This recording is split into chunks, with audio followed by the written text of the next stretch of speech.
My name is Lindy Ross with the American Military University. The date is 24 March 2024. This presentation is for EVSP 508 Environmental Ethics, Winter Session I. Presentation is Naturally Controlling Pest Populations. Introduction to Biologic Control Agents. Classic biologic control was developed to naturally control invasive plant and animal pests through the controlled release of invasive species predators.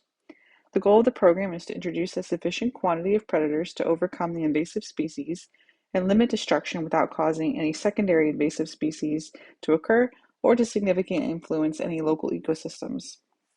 Forms of plant and animal biologic control have existed in the United States since the late 1800s into the early 1900s through the present.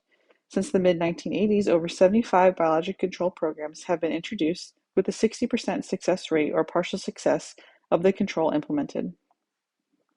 The enemy of my enemy is my friend, or so the quote ends. The United States Department of Agriculture Animal and Plant Health Inspection Service, or APHIS, is responsible for the research, applications, and decision points surrounding use of animal and plant biologic control agents in the U.S.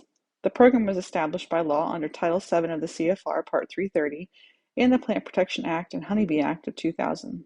The Plant Protection Act formally defined biologic control as any enemy, antagonist, or competitor to control a plant, pest, or noxious weed.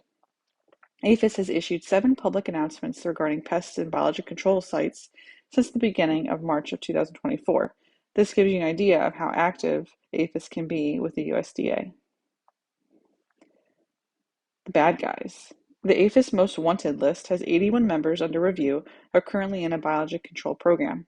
APHIS tracks species that are invasive, damaging to productive native species for economic value, and destructive to the entire population.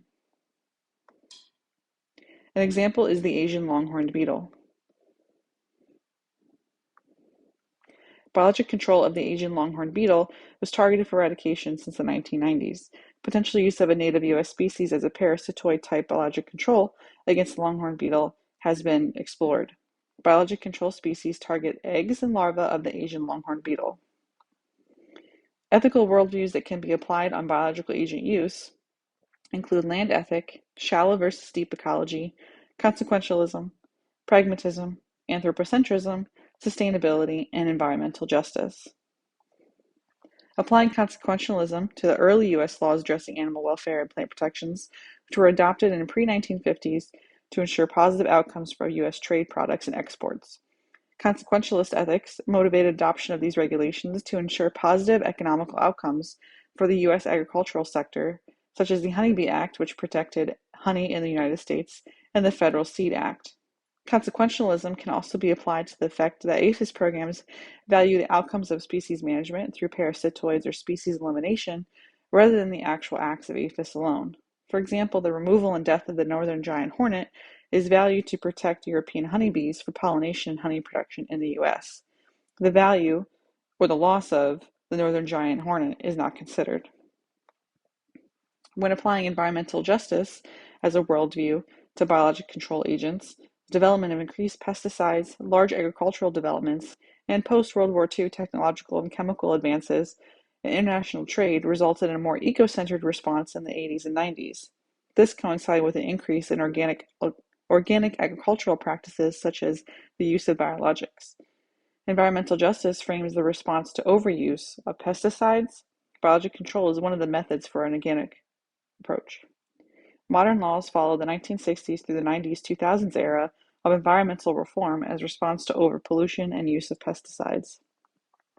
Table 1 shows early and modern biologic regulations, with the Honeybee Act, Federal Seed Act occurring pre-1950, and the Plant Protection Act, Animal Welfare Act, Organic Foods Production Act, establishing APHIS and protections for biologic control.